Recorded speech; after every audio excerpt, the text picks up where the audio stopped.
नेपाल सरकारले निरोगी नेपालको नारा ल्याएको छ। हामीले आगामी पुस्ता निरोगी पुस्ता भनेर भनेका छौँ। यो नेपालको स्वास्थ्य प्रणाली व्यवस्थित नभएको स्थिति हामी सबैले महसुस गरेका छौँ। एकीकृत ढङ्गबाट यो अगाडि बढ्न नसकेको हामीलाई महसुस भएको छ। सम्माननीय प्रधानमन्त्रीज्यू, माननीय अर्थमन्त्रीज्यूसँग पनि यसबारेमा हाम्रो कुराकानी भएको छ। नेपाली नागरिकलाई प्रभावकारी स्वास्थ्य सेवा उपलब्ध गराउनका निम्ति सबै ढङ्गबाट काम गर्ने निर्देशन प्रधानमन्त्रीज्यूको भएको छ। यही आधारमा हामी अगाडि बढ्ने कोसिस गरिरहेका छौँ। मन्त्रालयलाई यथास्थितिमा चलाउने मेरो मनसाय होइन, केही परिवर्तन गरेर नयाँ कुरा गर्ने उद्देश्यका साथ यहाँ आएको थिएँ। तर यहाँ भित्र यो जिम्मेवारीमा बस्दा केही सीमाहरू हुँदै रहेछन्। त्यो सीमाको महसुस बाहिर बस्दा थिएन। स्वास्थ्य प्रणाली टुटेको जस्तो देखिएको छ। तिनै तहलाई भर्टिकल्ली र होरिजेन्टल्ली जोड्ने गरी हामी अगाडि बढ्नेछौँ। खास गरी हामी ब्रेन ड्रेन भयो, जानेका मान्छेहरू बाहिर गए भनेर एकदमै धेरै आत्तिएका छौँ। जानेका मान्छेहरूले बाहिर गएर त्यहाँको सबभन्दा ठुलो संस्थाको नेतृत्व गरिरहेका छन्। बाहिर गएर धेरै ठुलो समुदायलाई सेवा दिइरहेका छन्। उनीहरूलाई नेपालसँग पनि जोडेर उनीहरूको ज्ञान, उनीहरूको क्षमता, उनीहरूको सिपलाई कसरी व्यवस्थित गर्न सकिन्छ, नेपालप्रतिको उनीहरूको प्रेमलाई कसरी नेपाली जनताको सेवामा प्रयोग गर्न सकिन्छ, त्यस निम्ति स्पष्ट कार्ययोजना बनाएर अगाडि बढ्नेछौँ। कार्यदक्षताको आधारमा पुरस्कृत गर्ने, जिम्मेवारी दिने व्यवस्था मिलाएर अगाडि बढ्नेछौँ। स्वास्थ्य बिमा ऐनले सबै नेपालीलाई बिमामा आबद्ध गराउने व्यवस्था गरेको भए पनि कार्यान्वयन हुन नसकेको अवस्था छ। अहिलेसम्म जम्मा 28% नेपाली नागरिक मात्रै बिमामा आबद्ध भएको स्थिति छ। त्यो 28%मा पनि दिन प्रतिदिन नवीकरण घट्दै गएको अवस्था छ। यो अहिलेको बिमा प्रणालीमा आम नागरिकको विश्वास घटिरहेको स्थिति छ। यो असाध्यै धेरै झन्झटिलो बनेको छ। खास गरी बिमा गरेका नागरिकहरूलाई अस्पतालले नै दोस्रो दर्जाको नागरिक जस्तो गरी व्यवहार गरेको स्थिति छ। यो सबैलाई अन्त्य गर्नका निम्ति हामीले यसलाई व्यवस्थित ढङ्गले अगाडि बढाउने गरी केही नीतिगत प्रस्तावहरू गरेको अवस्था छ। बिमाको हालको दायरालाई बढाएर यो मेरो प्रस्ताव हो, कम्तीमा 5 लाख बराबरको बनाउनुपर्छ भन्ने प्रस्ताव रहेको छ। बिमा व्यवस्थापन सूचना प्रणाली IMIS परिमार्जन गरी रियल टाइम दाबी प्रविष्टिका लागि सबै सेवा प्रदायकहरूको EMR प्रणाली लागू गरिनेछ। अहिले नै सरकारले यति धेरै झन्डै 9 अरब रुपियाँ सरकारले भुक्तानी गर्न छ। यो कसरी सम्भव हुन सक्छ भन्ने कुरा आउन सक्छ। हामीले समाधानका उपाय पनि सुझाएका छौँ। स्वास्थ्य क्षेत्रको खरिद प्रणालीलाई प्रभावकारी बनाउन सार्वजनिक खरिद नियमावलीमा पुनरावलोकन गर्न आवश्यक पहल कदमी लिई स्वास्थ्यजन्य सामग्री खरिद सम्बन्धी मापदण्ड बनाइनेछ। यो कुरा विवादमा चर्चामा आएको विषय हो। त्यसैले यसलाई कसरी पारदर्शी बनाउन सकिन्छ, हाललाई 40 वर्ष माथिका सबै नागरिकको नसर्ने रोगको स्क्रिनिङ गरिनेछ। औषधि उत्पादनमा आत्मनिर्भर हुन सिंहदरबार वैद्यखानालाई पुनर्संरचना गरिनेछ। त्यहाँ उत्पादित औषधिहरू आयुर्वेद स्वास्थ्य केन्द्र र आधारभूत स्वास्थ्य केन्द्रमा वितरण गर्ने प्रबन्ध मिलाइनेछ। राष्ट्रिय आयुर्वेद तथा वैकल्पिक चिकित्सा रणनीति तर्जुमा गरी कार्यान्वयनमा ल्याइनेछ। आवश्यक मापदण्ड तयार गरी औषधिको मूल्यमा समयानुकूल समायोजन गरिनेछ। औषधिको मूल्य 2062 पछि समायोजन भएको छैन। केही अति उपयोगी र अति आवश्यक औषधिहरूको मूल्य वृद्धि गर्नुपर्छ भनेर भनिराखिएको छ। त्यसको मूल्य वृद्धि गर्ने होइन, उत्पादनमै कम्पेन्सेट गर्ने गरी हामीले व्यवस्था मिलाउनेछौँ। जुन औषधिमा व्यापक ढङ्गबाट मूल्य बढाइएको छ, 80-85% मुनाफा लिएको छ, ती सबै औषधिहरूको मूल्य घटाएर यसलाई व्यवस्थित गरिनेछ। जलन सम्बन्धी थप उपचारका लागि तोकिएका विशिष्टकृत अस्पताललाई विपन्न नागरिकलाई निःशुल्क उपचार हुने व्यवस्था गरिनेछ। 10 देखि 14 वर्षका सम्पूर्ण किशोरीहरूलाई निःशुल्क HPV खोपको व्यवस्था गरी यसै वर्ष खोप अभियान सञ्चालन गरिनेछ। Integrated health management information system IHMIS विकास गरी कार्यान्वयनमा ल्याइनेछ। 1 हप्ता पछि 2 हप्ता नबित्दै मैले तात्कालीन र दीर्घकालीन कार्यक्रमहरू घोषणा गर्नेछु भनेर मैले भनेको थिएँ। तोकिएको समयमा त हुन सकेन, तर यो ठुलो मन्त्रालय धेरै पक्ष बुझेर धेरै विषयहरू समेटेर गर्नुपर्ने भएको कारणले केही समय लाग्यो। यसबीचमा हामीले पूर्व स्वास्थ्य मन्त्रीज्यूहरूसँग छलफल गऱ्यौँ, पूर्व स्वास्थ्य सचिवज्यूहरूसँग छलफल गऱ्यौँ, लामो समय स्वास्थ्य मन्त्रालयमा बसेर अनुभव हासिल गर्नुभएका विद्वानहरूसँग छलफल गऱ्यौँ, स्वास्थ्य मन्त्रालयभन्दा बाहिर रहेर स्वास्थ्य सम्बन्धी विषयमा विज्ञता हासिल गर्नुभएका धेरै विद्वानहरूसँग पनि हामीले छलफल गऱ्यौँ। मन्त्रालयका सबै विभागीय जिम्मेवारी लिनुभएका साथीहरूसँग हामीले छलफल गऱ्यौँ। अस्पताल र अस्पतालभन्दा बाहिर रहेका स्वास्थ्य मन्त्रालयका सबै संरचनाहरूसँग छलफल गरेर विषयहरू समेटेर आउने सन्दर्भमा अलिकति समय लाग्यो। खास गरी यो अपरिमित इच्छा शक्ति बोकेर यो मन्त्रालय प्रवेश गरेको थिएँ। मन्त्रालयलाई यथास्थितिमा चलाउने मेरो मनसाय होइन, केही परिवर्तन गरेर नयाँ कुरा गर्ने उद्देश्यका साथ यहाँ आएको थिएँ। तर यहाँ भित्र यो जिम्मेवारीमा बस्दा केही सीमाहरू हुँदै रहेछन्। त्यो सीमाको महसुस बाहिर बस्दा थिएन। त्यो सीमाको महसुस गरेर पनि मन्त्रालयका जिम्मेवारीहरूलाई व्यवस्थित ढङ्गले अगाडि बढाउने सन्दर्भमा लिपिबद्ध गरेर केही कुराहरू हामीले ल्याएका छौँ। मैले भनिरहनु पर्दैन, हामीहरू बजेटपछि आएका हौँ। बजेटपछि आएको कारणले सम्पूर्ण कुरा नयाँ ढङ्गबाट ल्याउने र त्यसको स्रोत सुनिश्चित गर्ने अवस्था हुँदैन। त्यसैले बजेटमा समेटिएका विषयहरू नै हामीले यहाँ समेटेर ल्याएका छौँ र त्यसको अलावा केही थोरै विषयहरू छन् जसको स्रोत सुनिश्चित छैन भन्ने यहाँहरूको प्रश्न रहन सक्छ। त्यसका बारेमा हामीले नेपाल सरकारसँग हामीले स्रोत सुनिश्चितताका निम्ति कुरा गर्नेछौँ र दात्री निकायहरूसँग कुरा गरेर यी कार्यक्रमहरूलाई हामीले लागू गर्नेछौँ। सम्माननीय प्रधानमन्त्रीज्यू, माननीय अर्थमन्त्रीज्यूसँग पनि यसबारेमा हाम्रो कुराकानी भएको छ।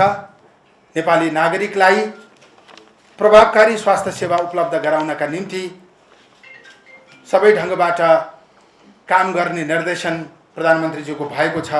यही आधारमा हामी अगाडि बढ्ने कोसिस गरिरहेका छौँ। खास गरी यो नेपालको स्वास्थ्य प्रणाली व्यवस्थित नभएको स्थिति हामी सबैले महसुस गरेका छौँ। एकीकृत ढङ्गबाट यो अगाडि बढ्न नसकेको हामीलाई महसुस भएको छ। त्यसैले सङ्घीय प्रणाली अनुरूप स्वास्थ्यको तहगत अधिकार कार्यान्वयन र समन्वय गर्ने विषयलाई मैले प्रमुख विषय बनाएको छु।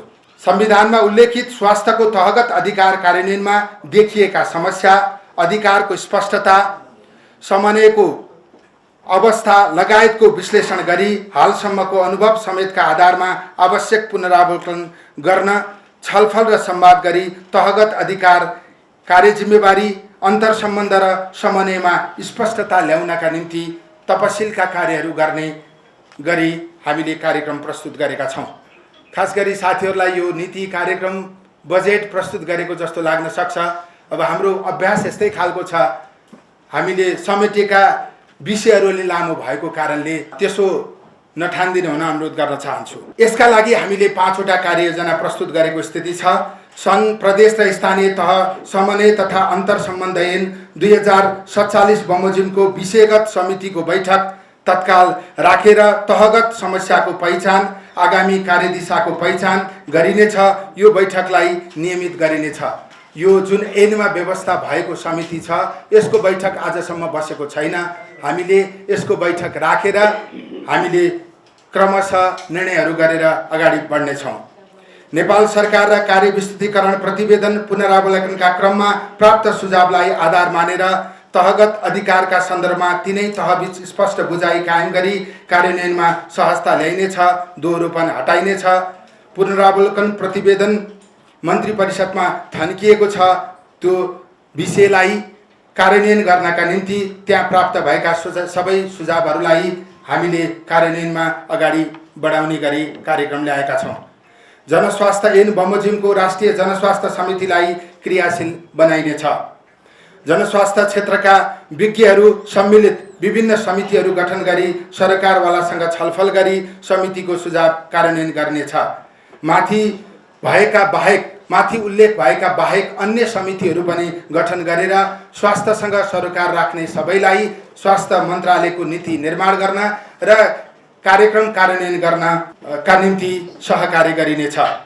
स्वास्थ्यसँग सम्बन्धित कानुन संरचना, जनशक्तिको समायोजन र व्यवस्थापन तथा प्रक्षेपण, पूर्वाधारको विकास, आधारभूत स्वास्थ्य सेवा लगायतका स्वास्थ्य सेवाको तहगत जिम्मेवारी समन्वय र सम्बन्धमा बुझाइमा एकरूपता ल्याउन सरकारवालासँग आवश्यक छलफल र अध्ययन गरी त्यस अनुरूप सङ्घीय संरचना स्वास्थ्य सेवाको विकास र विस्तार गरिनेछ। स्वास्थ्य प्रणाली टुटेको जस्तो देखिएको छ, तिनै तहलाई भर्टिकल्ली र होरिजेन्टल्ली जोड्ने गरी हामी अगाडि बढ्नेछौँ। एकीकृत स्वास्थ्य प्रणाली। आज हाम्रो देशमा 3 तहको सरकार छ। यो एउटै देशका 3टा सरकार हुन्, फरक फरक देशका 3टा सरकार होइनन्। त्यसैले हामीले सेवा गर्ने एउटै नागरिकलाई हो। सङ्घले, प्रदेशले, स्थानीय तहले सेवा गर्ने उही नागरिक हो। एउटै नागरिकलाई सेवा गर्न बनेका यी तहगत सरकारहरूलाई समन्वय गर्न आवश्यक छ। त्यसको निम्ति एकीकृत स्वास्थ्य प्रणाली विकास गर्ने गरी हामीले 5वटा बुँदा प्रस्तुत गरेका छौँ। एकीकृत स्वास्थ्य प्रणालीको विकास गर्न एकीकृत स्वास्थ्य पूर्वाधार विकास मापदण्डका आधारमा सबै तहका स्वास्थ्य संस्थाहरूको सेवाका आधारमा स्वास्थ्य सेवा सञ्चालनको वर्गीकरण गरी स्थानीय तह र प्रदेश सरकारसँगको समन्वयमा पूर्वाधार, जनशक्ति र उपकरणको व्यवस्थापन गर्न एकीकृत स्वास्थ्य पूर्वाधार विकास परियोजना integrated health infrastructure development project लागू गरिनेछ। खास गरी यसमा सेवाका आधारमा यसलाई वर्गीकरण गरिनेछ, शैय्याका आधारमा होइन। त्यसैले कति बेड छ भन्ने आधारमा होइन, के सेवा उपलब्ध गराउँछ भन्ने आधारमा यसको पूर्वाधार, जनशक्ति र उपकरणको व्यवस्थापन गर्ने गरी हामी अगाडि बढ्नेछौँ। स्वास्थ्य जनशक्तिको हालको यथार्थ अवस्था विश्लेषण गरी प्रोडक्सन, डिस्ट्रिब्युसन, डेभलपमेन्ट र रिटेन्सनको अवधारणामा केन्द्रित रही आवश्यकता र कार्यदक्षता अनुरूप विद्यमान जनशक्तिको समुचित व्यवस्थापन र पुनर्वितरण शिक्षा मन्त्रालय, चिकित्सा शिक्षा आयोग र अन्य सरकारवाला निकायसँगको समन्वयमा व्यवस्थित गरिनेछ। समायोजनमा समस्या परेका स्वास्थ्य कर्मीको पद तथा कार्यक्षेत्रका आधारमा व्यवस्थापन गरिनेछ। कार्यदक्षता अनुसार पदस्थापन हुन नसकेका विशेषज्ञ चिकित्सकहरूको विशेषज्ञ सेवा अनुसारका अस्पतालमा व्यवस्थापन गरिनेछ। एमडी, एमएस गर्नुभएका विशेषज्ञहरू अहिले पठाइएको कतिपय ठाउँहरूमा काम नभएर बसिरहनु भएको छ। उहाँहरूलाई काम हुने गरी जिम्मेवारी दिने व्यवस्था गरिनेछ। 1000 भन्दा बढी कर्मचारीहरूको समायोजन हुन नसकेको, समायोजन गरेको ठाउँमा काम नपाएको भन्ने कुरा पनि मन्त्रालयमा आएको छ। यो सबै कुरालाई जिम्मेवारी सहित व्यवस्थापन गर्ने कुरा हामीले उल्लेख गरेका छौँ। एकीकृत स्वास्थ्य पूर्वाधार विकास मापदण्ड अनुसार सेवाका आधारमा स्वास्थ्य संस्थामा जनशक्ति व्यवस्थापनका सन्दर्भमा विगतमा भएका अध्ययनको पुनरावलोकन गरी आवश्यक जनशक्तिको व्यवस्थापन, उत्पादन र वितरणका लागि साझेदारीमा कार्य गरिनेछ। विगतको अध्ययनलाई आधार बनाएर यो विषयलाई अगाडि बढाइनेछ। निजामती सेवा ऐन संसदमा विचाराधीन छ। निजामती सेवा ऐनले स्वास्थ्य सेवाका सबै विषयहरू समेट्न नसकेको कारणले चिकित्सकहरूका विषय, स्वास्थ्य कर्मीहरूका विषयहरू सहित स्वास्थ्य सेवा ऐन निर्माण गर्ने र त्यसलाई अगाडि बढाउने गरी कार्यक्रम ल्याइएको छ। लामो समय जनशक्ति थप नभएर सेवा क्षेत्र प्रभावकारी हुन सकेको स्थिति छैन। स्थायी करार पदपूर्ति हुन नसके विद्यमान अवस्थालाई अन्त्य गर्नका निम्ति जनशक्तिको नियमित पुनरावलोकन गर्ने र खाली रहेका दरबन्दीमा पदपूर्तिको व्यवस्था गर्ने गरी कार्यक्रम ल्याइनेछ। चिकित्सा शिक्षा आयोग, शिक्षा मन्त्रालय र स्वास्थ्य मन्त्रालयले समन्वय गरी अनिवार्य छात्रवृत्ति करार सेवा अवधिलाई व्यवस्थित गरिनेछ। यो सम्बन्धित पक्षसँग छलफल गरेर मात्रै अगाडि बढाइनेछ। नेपाल बाहिर विभिन्न देशमा विज्ञता र अनुभव हासिल गरिरहेका स्वास्थ्य जनशक्तिको सिप र दक्षतालाई नेपालको स्वास्थ्य सेवा प्रणालीसँग आबद्ध गर्न आवश्यक प्रबन्ध गरिनेछ। खास गरी हामी ब्रेन ड्रेन भयो, जानेका मान्छेहरू बाहिर गए भनेर एकदमै धेरै आत्तिएका छौँ। जानेका मान्छेहरूले बाहिर गएर त्यहाँको सबभन्दा ठुलो संस्थाको नेतृत्व गरिरहेका छन्, बाहिर गएर धेरै ठुलो समुदायलाई सेवा दिइरहेका छन्। उनीहरूलाई नेपालसँग पनि जोडेर उनीहरूको ज्ञान, उनीहरूको क्षमता, उनीहरूको सिपलाई कसरी व्यवस्थित गर्न सकिन्छ, नेपालप्रतिको उनीहरूको प्रेमलाई कसरी नेपाली जनताको सेवामा प्रयोग गर्न सकिन्छ, त्यस निम्ति स्पष्ट कार्ययोजना बनाएर अगाडि बढ्नेछौँ। सबै प्रकारका स्वास्थ्य संस्थामा सेवाका आधारमा न्यूनतम सेवा मापदण्ड निर्धारण र पुनरावलोकन, वर्षभरि निरन्तर उपलब्ध सेवाहरू, 24 घण्टा इमर्जेन्सी, ओपीडी, अन्तरङ्ग रेडियो, इमेजिङ, फार्मेसी, ल्याबको सेवा, सुत्केरी, डेलिभरी आदि र तिनका गुणस्तरका आधारमा वर्गीकरण गर्ने गरी कार्य सम्पन्न गरी सोको कार्यान्वयन र प्रभावकारी सुपरिवेक्षणको व्यवस्था मिलाइनेछ। चिकित्सक तथा स्वास्थ्यकर्मीलाई कार्यदक्षताको आधारमा प्रोत्साहन भत्ता उपलब्ध गराइनेछ। अन्य सुविधाको पुनरावलोकन गरी सोको कार्यान्वयनका लागि आवश्यक नीतिगत र कानुनी व्यवस्था गरिनेछ। अहिले हामीले 2 शिफ्ट गर्ने भनेर भनेका छौँ। त्योभन्दा अरू बढी समय सेवा प्रदान गर्ने स्थिति निर्माण गरेर थप इन्सेन्टिभ उपलब्ध गराई कार्यदक्षताको आधारमा पुरस्कृत गर्ने, जिम्मेवारी दिने व्यवस्था मिलाएर अगाडि बढ्नेछौँ। स्थानीय तहमा एमडीजीपी, एमबीबीएस चिकित्सक सहितको सेवा प्रदान गर्न तथा स्वास्थ्य जनशक्तिको उत्पादन र व्यवस्थापनका लागि स्थानीय तहसँग साझेदारी र चिकित्सा शिक्षा आयोगसँग समन्वय गरिनेछ। 100 बेडभन्दा माथिका सरकारी अस्पतालमा नर्सिङ र 300 बेडभन्दा माथिका सरकारी अस्पतालमा स्नातक र स्नातकोत्तर तहका विषयहरू अध्ययन अध्यापन गराउने सन्दर्भमा विगतमा भएका अध्ययनलाई पुनरावलोकन गरी शिक्षा, विज्ञान तथा प्रविधि मन्त्रालय, चिकित्सा शिक्षा आयोगसँग समन्वय गरी कार्यान्वयन गरिनेछ। यो मेडिकल काउन्सिलका अध्यक्ष चोपलाल भुषालज्यूको अध्यक्षतामा एमबीबीएस पढाइ सञ्चालन गर्ने सन्दर्भमा एउटा समिति बनेको छ। त्यो समितिको प्रतिवेदनलाई कार्यान्वयन गरिनेछ। गोमा निरौला ज्यूको अध्यक्षतामा नर्सिङ पढाइ सञ्चालन गर्ने सन्दर्भमा अर्को समिति बनेको छ। त्यो समितिको प्रतिवेदनलाई पनि आधार बनाएर अगाडि बढिनेछ। विगतमा निर्माण थालनी भई निर्माणको क्रममा रहेका एवं स्रोतको सुनिश्चितता नभएका अधुरा रहेका आधारभूत अस्पतालको क्रमिक रूपमा स्रोत व्यवस्थापन गरी स्वास्थ्य पूर्वाधार मापदण्ड बमोजिम भौतिक पूर्वाधारको निर्माणलाई अगाडि बढाइनेछ। निर्माण सुरु भएका कतिपय भवनहरू एक तलेमा सीमित छन्, कतिपय भवनहरू झ्यालै नभएको स्थितिमा छन्, कतिपय भवनहरू प्लास्टर नभएको स्थितिमा छन्, कतिपय जग्गा नमिलेर निर्माण सुरु हुन बाँकी छ, कतिपय ठाउँको विवादका कारणले समस्या परेको छ। यो सबै विषयहरूलाई समाधान गर्ने गरी हामी अगाडि बढ्नेछौँ। निर्माण सम्पन्न भइसकेका स्वास्थ्य संस्थाहरूमा प्रदेश सरकार र सम्बन्धित स्थानीय तहसँगको समन्वयमा आवश्यक जनशक्ति एवं उपकरणको व्यवस्था र पुनर्वितरण गरी सेवा सुचारू र सञ्चालनमा रहेका स्वास्थ्य संस्थाहरूको सुदृढीकरण गरिनेछ। राज्यले लगानी गरेर बनिसकेका पूर्वाधारहरू जो अहिले खण्डहरूको रूपमा रहेका छन्, ती ठाउँहरूमा हामीले तत्काल स्वास्थ्य सेवा उपलब्ध गराउने गरी सम्बन्धित सबैसँग समन्वय गरेर अगाडि बढ्नेछौँ। सङ्घीय अस्पतालको सेवा विस्तार एवं अस्पतालहरूमा शल्यक्रिया क्षमता विस्तार गरी शल्य चिकित्सा सेवामा हुने लामो क्यू घटाउनको लागि सङ्घीय अस्पतालको अपरेसन थिएटरमा पूर्वाधार थप गरिनेछ। सँगसँगै यसमा हामीले ओटीमा पनि थप सिफ्ट चलाउन सक्छौँ कि त्यसको निम्ति गृह कार्य गरिरहेका छौँ। यो ओटीमा संलग्न चिकित्सक र स्वास्थ्य कर्मीहरूलाई थप इन्सेन्टिभ दिएर हामीले यो अपरेसनको समय घटाउनका निम्ति प्रयत्न गरिरहेको म जानकारी गराउन चाहन्छु। स्वास्थ्य बीमा र सामाजिक सुरक्षा कार्यक्रम, यो हामीले अवलम्बन गरेको बीमा कार्यक्रम सामाजिक सुरक्षामा आधारित छ। स्वास्थ्य बीमा ऐनले सबै नेपालीलाई बीमामा आबद्ध गराउने व्यवस्था गरेको भए पनि कार्यान्वयन हुन नसकेको अवस्था छ। अहिलेसम्म जम्मा 28% नेपाली नागरिक मात्रै बीमामा आबद्ध भएको स्थिति छ। त्यो 28%मा पनि दिन प्रतिदिन नवीकरण घट्दै गएको अवस्था छ। यो अहिलेको बीमा प्रणालीमा आम नागरिकको विश्वास घटिरहेको स्थिति छ।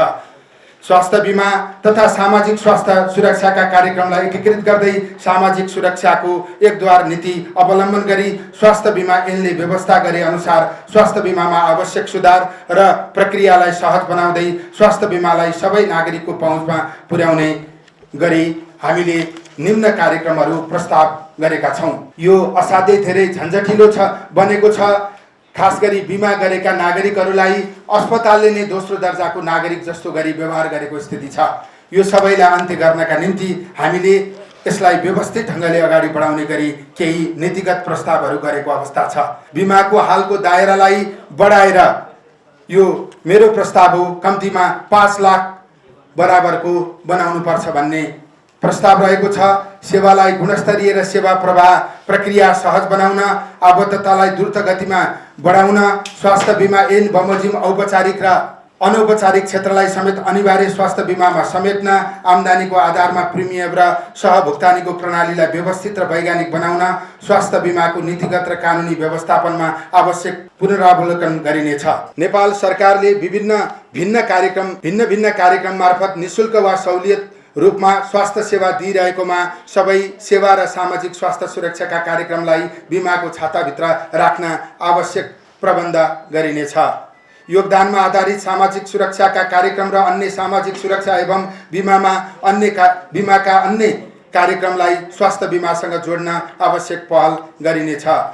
जस्तै विपन्न सञ्चय कोष, विपन्न सेवा कोष लगायतका यस्ता कोषहरूलाई पनि बिमामा आबद्ध, सामाजिक सुरक्षा कोष लगायतका यस्ता कोषहरूलाई पनि बिमामा आबद्ध गर्ने कोसिस गरिनेछ। बिमाको प्रारम्भिक प्रवेश बिन्दु र प्रेषण प्रणालीको विद्यमान झन्झटिलो प्रक्रियालाई पुनरावलोकन गरी सहज बनाइनेछ। बिमा आबद्धता नवीकरण, प्रारम्भिक प्रवेश बिन्दु र प्रेषण लगायतका सन्दर्भमा स्थानीय तह प्रदेश सरकारसँग समन्वय गरिनेछ। अहिलेको रिफरल स्थितिले आम नागरिकलाई सहज नभएको जुन खालको अवस्था छ, यसलाई समन्वयबाट नयाँ तरिका अपनाइनेछ। सरकारी तथा गैर सरकारी सङ्गठित संस्थाहरूमा कार्यरत सम्पूर्ण कर्मचारीको हकमा सम्बन्धित संस्थाको र अन्य नागरिकको हकमा तत्काल बसोबास गरिरहेको वडाको सिफारिसको आधारमा स्वास्थ्य बिमा कार्यक्रममा आबद्ध नागरिकहरूलाई तत्काल बसोबास गरिरहेको अस्थायी ठेगानामै स्वास्थ्य बिमाको सेवा उपलब्ध गराउने व्यवस्था गरिनेछ। बिमा व्यवस्थापन सूचना प्रणाली IMIS परिमार्जन गरी रियल टाइम दाबी प्रविष्टिका लागि सबै सेवा प्रदायकहरूको EMR प्रणाली लागू गरिनेछ। स्वास्थ्य बिमा कार्यक्रममा आबद्ध सरकारी एवं गैर सरकारी स्वास्थ्य संस्थाहरूमा बिमा तथा गैर बिमामा बिरामीको हकमा लाग्ने उपचार तथा निदान शुल्कमा एकरूपता ल्याइनेछ। हालसम्मको बिमा विपन्न उपचार सेवा लगायतको भुक्तानीका लागि आवश्यक पर्ने स्रोत सुनिश्चित गरिनेछ। बिमा प्रिमियम बापत सङ्कलित रकम र सरकारबाट प्राप्त अनुदान अपर्याप्त भएको र दीर्घकालीन रूपमा थप स्रोत आवश्यक पर्ने भएकोले निम्नलिखित नीतिगत व्यवस्था मार्फत स्रोतको दायरा बढाउन दिए आएका उपायहरूका लागि पहल कदमी लिनेछ। यहाँ प्रिमियम कसरी जम्मा हुन्छ भन्ने प्रश्न उठ्न सक्छ। यो आर्थिक स्रोत सुनिश्चित नभइकन बिमाको दायरा कसरी फराकिलो हुन सक्छ? अहिले नै सरकारले यति धेरै झन्डै 9 अरब रुपियाँ सरकारले भुक्तानी गर्न छ, यो कसरी सम्भव हुन सक्छ भन्ने कुरा आउन सक्छ। हामीले समाधानका उपाय पनि सुझाएका छौँ। हाल विद्यमान स्वास्थ्य कर कोषबाट थप रकम स्वास्थ्य बिमामा उपलब्ध गराउने व्यवस्था गरियोस्।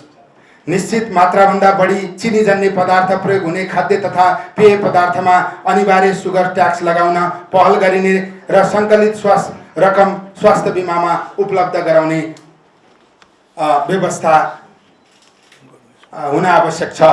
राज्यका विभिन्न सङ्गठित संस्थाका उपचार कोषलाई स्वास्थ्य बिमा कोषसँग आबद्ध गर्दै लैजान आवश्यक छ।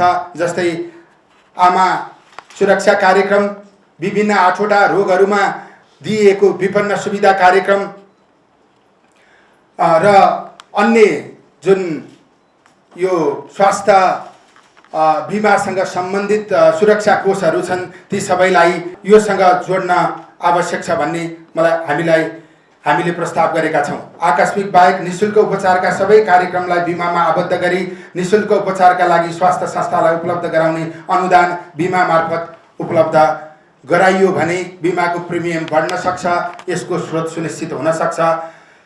स्वास्थ्य बिमा बोर्डसँग जोडिएको विभिन्न विषयहरू का बारेमा पनि यसलाई हामीले व्यवस्थित गर्ने, जनशक्तिका सन्दर्भमा व्यवस्थापन चुस्त दुरुस्त गराउने, संरचनागत सुधारका कार्यक्रमहरू गर्ने गरी यसलाई हामीले अगाडि बढाएका छौँ। नीतिगत र कानुनी सुधार र पुनरावलोकन। हामीले अभ्यास गर्दै आएका केही कानुनी प्रबन्धहरूलाई हामीले समय सापेक्ष सुधार गर्ने, केही नीतिगत प्रबन्धहरूलाई पनि आवश्यकता अनुसार सुधार गर्ने गरी प्रस्ताव गरेका छौँ। संवैधानिक प्रावधान अनुसार गुणस्तरीय स्वास्थ्य सेवा प्रवाहका लागि र संघीयताको पूर्ण कार्यान्वयनका सिलसिलामा आवश्यक नीति तथा कानुनको तर्जुमा, संशोधन तथा एकीकरण गर्न आवश्यक देखिन्छ। यसमा खास गरी औषधि ऐनको प्रतिस्थापन विधेयक तर्जुमा गरिनेछ। म मन्त्री हुनुभन्दा अगाडि प्राइभेट बिलका रूपमा विधेयक प्रस्ताव गरेको थिएँ। मन्त्रालयले अहिले कानुन सुधार आयोगमा प्रतिस्थापन विधेयक प्रस्तुत गरिसकेको छ। त्यसैले त्यहाँभित्र भएका सबै विषयहरूलाई समेटेर हामीले औषधि ऐनको प्रतिस्थापन विधेयक निर्माण गर्ने गरी अगाडि बढेका छौँ। स्वास्थ्य सेवामा जनशक्ति व्यवस्थापनका सन्दर्भमा एकीकृत स्वास्थ्य सेवा ऐन तर्जुमा गरिनेछ। सङ्घ अन्तर्गतका अस्पताल विकास समितिको काम कारबाहीमा एकरूपता ल्याउन र व्यवस्थित गर्नका लागि आवश्यक कानुनी प्रबन्ध गरिनेछ। यो खास गरी सङ्घ मातहतका अस्पताल विकास समितिलाई गभर्न गर्ने गरी हामीले छाता ऐनको प्रबन्ध गर्न खोजेका छौँ। स्वास्थ्य विज्ञान प्रतिष्ठान सम्बन्धी छाता ऐन तर्जुमा गरिनेछ। यो खास गरी मितव्ययितामा आधारित छ। स्वास्थ्य मन्त्रालय अन्तर्गतका प्रतिष्ठानहरूलाई एउटै नीतिले सञ्चालन गर्नका निम्ति यसो गर्न खोजिएको हो। स्वास्थ्य बीमा नियमावली संशोधन गरी स्वास्थ्य बीमा ऐनमा भएका व्यवस्था कार्यान्वयन गरिनेछ। माथि उल्लेख गरिएका जति पनि विषयहरू छन् ती कार्यान्वयन गर्नका निम्ति यसको कानुनी प्रबन्ध पनि सुधार गर्न जरुरी छ। त्यसैले स्वास्थ्य बीमा नियमावली संशोधन गरेर बीमा ऐनलाई हामीले परिमार्जन गरी अगाडि बढाउनेछौँ। स्वास्थ्य क्षेत्रको खरिद प्रणालीलाई प्रभावकारी बनाउन सार्वजनिक खरिद नियमावलीमा पुनरावलोकन गर्न आवश्यक पहल कदमी लिई स्वास्थ्यजन्य सामग्री खरिद सम्बन्धी मापदण्ड बनाइनेछ। यो कुरा विवादमा चर्चामा आएको विषय हो। त्यसैले यसलाई कसरी पारदर्शी बनाउन सकिन्छ त्यसमा आधारित भएर यसको खरिद सम्बन्धी मापदण्ड बनाउने मात्रै होइन, यसमा खरिद नियमावली समेत बनाएर हामी अगाडि बढ्नेछौँ। स्वास्थ्यकर्मी तथा स्वास्थ्य संस्था सुरक्षा ऐनमा संशोधन गरी चिकित्सक तथा स्वास्थ्यकर्मीमाथि हातपात भएमा तत्काल गैर जमानती गिरफ्तार जेल विदाउट बेल गर्ने व्यवस्थालाई प्रभावकारी बनाइनेछ। अघिल्लो नियमावलीमा संस्थामाथि आक्रमण भयो भने यसरी दण्डित गर्ने व्यवस्था गरिएको थियो। अब चिकित्सकमाथि अथवा स्वास्थ्यकर्मीमाथि भौतिक रूपमा आक्रमण भएको स्थितिमा यो जेल विदाउट बेलको कानुनी प्रबन्धलाई लागू गरिने व्यवस्था गरिनेछ। गुणस्तर प्राधिकरण ऐन तर्जुमा गरिनेछ। जसरी मौद्रिक नीतिको निगमन राष्ट्र ब्याङ्कले गर्छ, स्वास्थ्य नीतिको निगमन गुणस्तर प्राधिकरणले गर्ने गरी यसको ऐनको व्यवस्था गरेर अगाडि बढ्नेछौँ। संक्रामक रोग ऐन 2020लाई संशोधन गरिनेछ। खास गरी कोभिड पछि हामीलाई यो संक्रामक रोगको बारेमा, यसको महत्त्वको बारेमा, यसको प्राथमिकताको बारेमा हामीलाई जानकारी भएको छ। तर हामीले 2074 सालमा आएको कोभिडलाई 2020मा बनेको ऐनले हामीले सम्बोधन गर्ने कोसिस गर्यौँ। त्यसमा धेरै कुरा समेटिएको छैन, त्यो अपूर्ण छ। त्यसकारण संक्रामक रोग ऐन 2020लाई संशोधन गरी समयानुकूल ऐनको व्यवस्था गरिनेछ। तिनै तहका सरकारसँग समन्वय हुने गरी आपतकालीन स्वास्थ्य सेवा व्यवस्थापनका लागि कार्यविधि र संरचना बनाइनेछ। यो काम सङ्घीय सरकारले अथवा त्यस अन्तर्गतको मन्त्रालयले मात्रै गरेर सम्भव छैन। प्रादेशिक सरकारहरू र स्थानीय तहसँग समन्वय गरेर अगाडि बढिनेछ। मुटु शल्य चिकित्सकको चरम अभाव भइरहेको एवं विद्यमान पाठ्यक्रममा नयाँ कुनै पनि चिकित्सक अध्ययन गर्न इच्छुक नभएको अवस्थालाई मध्यनजर गर्दै शहीद गङ्गालाल राष्ट्रिय हृदय केन्द्रलाई मुटु सम्बन्धी विशेषज्ञ चिकित्सक उत्पादन गर्ने केन्द्रका रूपमा विकास गरिनेछ। खास गरी त्यहाँ एमडी एमएसको पढाइ सञ्चालन गरेर हामीले मुटु चिकित्सकहरू उत्पादन गर्ने व्यवस्था गर्नेछौँ। त्यो गरिएन भने अबको 6-7 वर्षमा गङ्गालालमा अथवा मुटु सम्बन्धी विशिष्टकृत उपचार गर्ने अस्पतालहरूमा जनशक्तिको अभाव हुन्छ। त्यो कुरालाई मध्यनजर गरेर यसो गर्न खोजिएको हो। सुर्तेजन्य पदार्थको नियन्त्रण र निगमन गर्ने ऐन 2038 परिमार्जन गरिनेछ। स्वास्थ्य प्रवर्धन तथा सञ्चार रणनीति तयार गरिनेछ। निरोगी नेपाल आगामी पुस्ता निरोगी पुस्ता। नेपाल सरकारले निरोगी नेपालको नारा ल्याएको छ। हामीले आगामी पुस्ता निरोगी पुस्ता भनेर भनेका छौँ। यो नसर्ने रोगको भार बढ्दो छ। हामीले रोग लागेकाहरूलाई कसरी सुविधा दिन सकिन्छ त्यसमा चिन्तन गरिरहेका छौँ।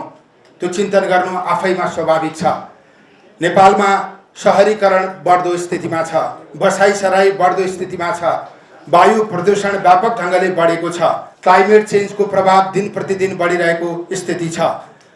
त्यसैले यो कुरालाई ख्याल गरेर उपचार पद्धति जति फराकिलो बनाए पनि राज्यले सबै समस्यामा रहेका नागरिकहरूलाई सहयोग गर्ने स्थिति बन्न सक्दैन। त्यसैले अब रोग लाग्ने नागरिक उत्पादन हुन नदिने गरी कसरी नीति बनाउन सकिन्छ, रोग निरोधक प्रणालीको विकास कसरी गर्न सकिन्छ, प्रिभेन्सनको पाटोमा कसरी काम गर्न सकिन्छ, यसका बारेमा सचेतना बढाउने, नागरिकको शरीरको स्क्रिनिङ गर्ने र आपसी समन्वय गरेर यो रोग निरोधक प्रणाली निरोगी नेपाली आगामी पुस्ता निरोगी पुस्ता कसरी निर्माण गर्ने भन्ने बारेमा हामीले केही विषयहरू प्रस्ताव गरेका छौँ। आधारभूत स्वास्थ्य केन्द्र, आधारभूत अस्पतालबाट स्वास्थ्य प्रवर्धनका कार्यहरू, नागरिक आरोग्य कार्यक्रम, योग, मेडिटेसन, स्वास्थ्य जीवनशैलीका कार्यक्रम आदिसँग एकीकृत गरी स्थानीय सरकारसँगको समन्वयमा नागरिक आरोग्य अभियान सञ्चालन गरिनेछ। आधारभूत अस्पतालबाट उपचारात्मक सेवाका साथै प्रतिकारात्मक, प्रवर्धनात्मक र पुनर्स्थापनात्मक सेवा प्रदान गरिनेछ। धूम्रपान तथा मद्यपानलाई निरुत्साहित गर्ने विषय एवं जनस्वास्थ्यका अन्य विषयलाई विद्यालयका पाठ्यक्रममा अनिवार्य रूपमा संलग्न गराउनका लागि पाठ्यक्रम विकास केन्द्र र स्थानीय तहसँग समन्वय गरिनेछ। यसका लागि विषयवस्तुको पहिचान स्वास्थ्य तथा जनसङ्ख्या मन्त्रालयबाट गरिनेछ। धूम्रपान तथा सुर्तीजन्य पदार्थको उपभोगबाट हुने रोगको रोकथाम, नियन्त्रण, निदानका लागि जनचेतनामूलक कार्यक्रम सञ्चालन गरिनेछ। मन्त्रालयमा नसर्ने रोग र मानसिक स्वास्थ्य हेर्ने छुट्टा छुट्टै युनिट स्थापना गरिनेछ। मानसिक स्वास्थ्यको बढ्दो प्रवृत्तिलाई न्यूनीकरण गर्नका लागि स्वास्थ्य प्रवर्धन कार्यक्रम, मानसिक स्वास्थ्य अनुसन्धानात्मक कार्यक्रम र मानसिक स्वास्थ्य सेवा कार्यक्रमलाई व्यापक बनाइनेछ। प्रदेश र स्थानीय तहको समन्वयमा मनोपरामर्श सेवालाई विस्तार गरिनेछ। किशोर किशोरी मैत्री मानसिक स्वास्थ्य सेवा कार्यक्रमलाई विद्यालय नर्स कार्यक्रम मार्फत प्रभावकारी बनाउन सामुदायिक र संस्थागत विद्यालयमा विस्तारका लागि आवश्यक समन्वय गरिनेछ। लागू पदार्थ दुर्व्यसनको विरुद्धमा स्थानीय तह मार्फत जनचेतनामूलक कार्यक्रम सञ्चालन गरिनेछ। स्तन क्यान्सर र पाठेघरको मुखको क्यान्सर रोगको स्क्रिनिङ, निदान र उपचार तथा जनचेतनामूलक कार्यक्रम सञ्चालनको लागि मापदण्ड निर्माण गरी कार्यान्वयन गरिनेछ। निरोगी नेपालको अवधारणालाई मूर्त रूप दिन स्थानीय तहले गर्नुपर्ने कामको लागि मापदण्ड स्वास्थ्य तथा जनसङ्ख्या मन्त्रालयबाट बनाइनेछ। नवजात शिशुको स्क्रिनिङ कार्यक्रमलाई परोपकार प्रसुति तथा स्त्री रोग अस्पतालबाट सुरुवात गरी सबै केन्द्रीय अस्पताल र प्रदेश सरकारसँगको समन्वयमा प्रदेश अस्पतालसम्म विस्तार गरिनेछ। फिटल स्क्यानको अनिवार्य व्यवस्था गरिनेछ। सबै खालका नसर्ने रोगको स्क्रिनिङलाई व्यापक बनाइनेछ। प्रदेश, स्थानीय तह र विभिन्न निकायहरूसँगको समन्वय र सहकारीमा हाललाई 40 वर्ष माथिका सबै नागरिकको नसर्ने रोगको स्क्रिनिङ गरिनेछ। यसको दायरा क्रमशः बढाउँदै लगिनेछ। देशमा बढ्दै गएको मृगौला रोग र यसले उत्पन्न गरेको समस्या, यसमा सरकारको तर्फबाट हुने गरेको ठुलो खर्च तथा नागरिकको खर्चलाई समेत कटौती गर्नका लागि मृगौला रोगको समुदाय स्तरमा नै स्क्रिनिङ गरी यसको अवस्था थाहा पाई समयमै उपचार थाल्न नागरिकलाई प्रेरित गर्नका लागि मृगौला स्क्रिनिङ अभियान सञ्चालन गरिनेछ। क्यान्सरको प्राथमिक रोकथाम, प्रारम्भिक पहिचान, निदान, उपचार क्षमता र प्रशामक सेवाको विकास तथा समतामूलक विकासका लागि लागत प्रभावकारी क्यान्सर नियन्त्रण कार्यलाई कार्यान्वयन गरिनेछ। सडक दुर्घटना न्यूनीकरणका लागि सरकारवाला निकायसँग समन्वयात्मक रूपमा जनचेतनामूलक कार्यक्रमहरू सञ्चालन गरिनेछ। लामो तथा मध्यम दूरीका सार्वजनिक सवारी चालक एवं ट्राफिक प्रहरीलाई सरकारी स्वास्थ्य सेवा केन्द्र मार्फत आवधिक बेसिक लाइफ सपोर्टको तालिम अनिवार्य गरिनेछ। आयुर्वेद तथा वैकल्पिक चिकित्सा, राष्ट्रिय आयुर्वेद तथा वैकल्पिक चिकित्सा रणनीति तर्जुमा गरी कार्यान्वयनमा ल्याइनेछ। बुढालीकण्ठ नगरपालिकामा निर्माणाधीन राष्ट्रिय आयुर्वेद पञ्चकर्म तथा योग केन्द्रको निर्माण सम्पन्न गरी यथाशीघ्र सञ्चालनमा ल्याइनेछ। आयुर्वेदिक औषधि उत्पादनमा आत्मनिर्भर हुन सिंहदरबार वैद्यखानालाई पुनर्संरचना गरिनेछ। त्यहाँ उत्पादित औषधिहरू आयुर्वेद स्वास्थ्य केन्द्र र आधारभूत स्वास्थ्य केन्द्रमा वितरण गर्ने प्रबन्ध मिलाइनेछ। राष्ट्रिय आयुर्वेद अनुसन्धान तथा तालिम केन्द्रलाई जनशक्तिको समुचित व्यवस्थापन गरी प्रभावकारी रूपमा सञ्चालन गरिनेछ। देशमा सञ्चालनमा रहेका सबै आयुर्वेद अस्पतालको संरचनागत सुधार गरी थप प्रभावकारी बनाइनेछ। प्रत्येक प्रदेशमा निर्माण हुने प्राकृतिक तथा अन्य वैकल्पिक चिकित्सा विद्या सहितको 100 शय्याको आयुर्वेद अस्पतालको निर्माण कार्यलाई तीव्रता दिइनेछ। उपचारात्मक सेवा विस्तार र विकास। देशको राजधानीमा सुविधा सम्पन्न स्नायु रोग उपचार केन्द्र न्यूरो सेन्टरको यथाशीघ्र स्थापनाका लागि कार्य प्रारम्भ गरिनेछ।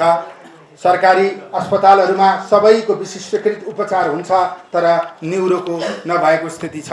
त्यसैले यसलाई सरकारी तहबाट निर्माण गर्ने गरी अगाडि बढाइनेछ।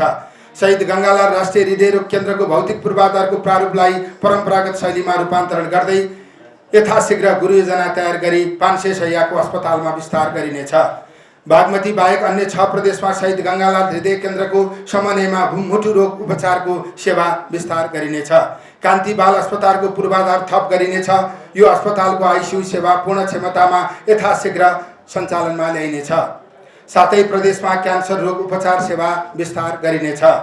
सातवटै प्रदेशका अस्पतालमा एनआइसियु एचडियु सहितको डेडिकेटेड प्रसुति तथा बाल स्वास्थ्य केन्द्र र जिल्ला तहका अस्पतालमा एसएनसियु स्पेशल न्यूबर्न केयर युनिट सहितको प्रसुति इकाइ सञ्चालनका लागि आवश्यक पूर्वाधार र जनशक्तिको क्षमता विकास गरिनेछ। शुल्क तिर्न नसक्ने बिरामीको मुटुको ठूलो धमनीको उपचार र गरिब तथा असहाय प्राइमरी एन्जियोप्लास्टी सेवा सहित गङ्गालाल राष्ट्रिय हृदय केन्द्र र मनमोहन कार्डियोथेरासिक भास्कुलर तथा ट्रान्सप्लान्ट सेन्टर मार्फत निशुल्क प्रदान गरिने व्यवस्था गरिनेछ। सरुवा रोगको उपचारका लागि टेकु स्थित सरुवा रोग अस्पताललाई मुख्य हब सरुवा रोग अस्पताल बनाइनेछ र प्रदेशले स्थापना गर्ने सञ्चालन गर्ने अन्य सरुवा रोग अस्पतालको टेकु अस्पतालसँग कार्यगत सम्बन्ध कायम गराइनेछ। साथै प्रदेशमा मानव अङ्ग प्रत्यारोपणको सेवा विस्तार गरिनेछ। कैलालीको गेटा अस्पतालको अन्तरङ्ग सेवा तत्काल सञ्चालनमा ल्याइनेछ र यसलाई पूर्ण क्षमतामा सञ्चालन गरिनेछ। भक्तपुरमा निर्माणाधीन छाती रोग अस्पतालको यथाशीघ्र निर्माण सम्पन्न गरी उचित जनशक्ति र उपकरणको व्यवस्था गरी सञ्चालनमा ल्याइनेछ। जीपी कोइराला राष्ट्रिय श्वास प्रश्वास उपचार केन्द्रमा 300 बेडको श्वास प्रश्वास अस्पताल भवन निर्माण गरिनेछ। यो तनहुमा रहेको छ। कुनै पनि स्वास्थ्य सेवा केन्द्रको आकस्मिक कक्षमा बिना कुनै सोधखोज अनिवार्य जीवन रक्षाको उपचार तत्काल सुरु गर्नुपर्ने र उक्त स्वास्थ्य केन्द्रमा उपचार सम्भव नरहेमा निकटतम स्वास्थ्य सेवा केन्द्रमा उपचार शय्या आइसियु र आवश्यक सेवाको सुनिश्चित गरी सुरक्षित तवरले रेफर गर्नुपर्ने दायित्व सम्बन्धित स्वास्थ्य सेवा केन्द्रको हुने अनिवार्य व्यवस्था मिलाइनेछ। अहिले यहाँ आइसियु छैन अन्त जानुस् भनेर भन्ने गरिएको छ। अन्त जानुपर्ने हो भने कहाँ खाली छ, खाली भएको ठाउँमा जाने सुनिश्चित गराएर मात्रै पठाउने व्यवस्था गरिएको छ। औषधि गुणस्तर र औषधि निगमन। औषधि ऐन 2035 पछि यो ऐन हालसम्म संशोधन भएको छैन। औषधिको दायरा फराकिलो भएको छ। धेरै मानिसहरू औषधिसँग जोडिएका छन् तर यसको नियम कानुन संशोधन भएको स्थिति छैन। त्यसैले राष्ट्रिय गुणस्तर मापदण्ड लागू गरी औषधि व्यवस्था विभागलाई सुदृढीकरण गर्दै उपचार तथा निदानमा प्रयोग हुने सम्पूर्ण मेडिकल डिस्पोजेबल्स इम्प्लान्ट तथा उपकरणको आयात तथा उत्पादनमा गुणस्तर सुनिश्चित गरिनेछ। आवश्यक मापदण्ड तयार गरी औषधिको मूल्यमा समयानुकूल समायोजन गरिनेछ। औषधिको मूल्य 2062 पछि समायोजन भएको छैन। केही अति उपयोगी र अति आवश्यक औषधिहरूको मूल्य वृद्धि गर्नुपर्छ भनेर भनिराखिएको छ। त्यसको मूल्य वृद्धि गर्ने होइन, उत्पादनमै कम्पेन्सेट गर्ने गरी हामीले व्यवस्था मिलाउनेछौँ। जुन औषधिमा व्यापक ढङ्गबाट मूल्य बढाइएको छ, 80-85% मुनाफा लिएको छ, ती सबै औषधिहरूको मूल्य घटाएर यसलाई व्यवस्थित गरिनेछ। गुणस्तर मापदण्ड अनुरूप अनुगमन र निगमन प्रभावकारी हुन सकेको छैन। डीडीएको क्षमता विकास हुन सकेको छैन। औषधिको मूल्य समायोजन गर्ने स्थिति निर्माण गर्न सकिएन भने आउट अफ पकेट एक्सपेन्डिचर झन बढ्नेछ। त्यसैले यो कामलाई प्राथमिकताका साथ अगाडि बढाइनेछ। लाइफ सेभिङ ड्रग लगायतका औषधि नेपाल सरकारले नै सिधै स्वदेशी वा विदेशी उत्पादन कम्पनी देशसँग भनेको G2G सम्झौता गरेर खरिद गरी उचित मूल्यमा अस्पताल फार्मेसी मार्फत बिक्री वितरणका लागि विगतमा भएका अध्ययन प्रतिवेदन कार्यान्वयन गर्न आवश्यक संस्थागत र कानुनी प्रबन्ध गरिनेछ। नेपाली औषधि उत्पादनलाई प्रोत्साहन गर्ने सम्बन्धमा विगतमा भएका अध्ययनलाई समेत पुनरावलोकन गरी कार्यान्वयनका लागि आवश्यक प्रबन्ध गरिनेछ। औषधि व्यवस्था विभाग अन्तर्गतका निकाय र प्रदेश कार्यालयहरू र प्रयोगशालाको संरचना पूर्वाधार र जनशक्तिको विस्तार गरी औषधि र गुणस्तर नियमनलाई व्यवस्थित र प्रभावकारी बनाइनेछ। नेपाल औषधि लिमिटेडलाई व्यवस्थित गर्न र औषधि उत्पादनका लागि आवश्यक स्रोतको व्यवस्थाका लागि पहल गरिनेछ। वैदेशिक रोजगारीमा जाने नेपाली कामदारको स्वास्थ्य सम्बन्धमा हामीले यो क्षेत्र अर्कै मन्त्रालय अन्तर्गत पर्छ, तर हामीले स्वास्थ्यको विषयमा मात्रै यसमा जोड्न खोजेका छौँ। अनेकौं समस्या छन्। जाने बेलामा हेल्थ चेकअप भएको भनिन्छ, तर त्यो साँच्चै हुन्छ कि हुँदैन टुङ्गो छैन। सम्बन्धित देशमा गइसकेपछि एकदमै बिरामी भए पनि सम्बन्धित कम्पनीले अथवा नेपालको दूतावासले उसलाई हेल्थ चेकअप गर्ने अथवा उपचारमा सहजीकरण गर्ने व्यवस्था गरेको छैन।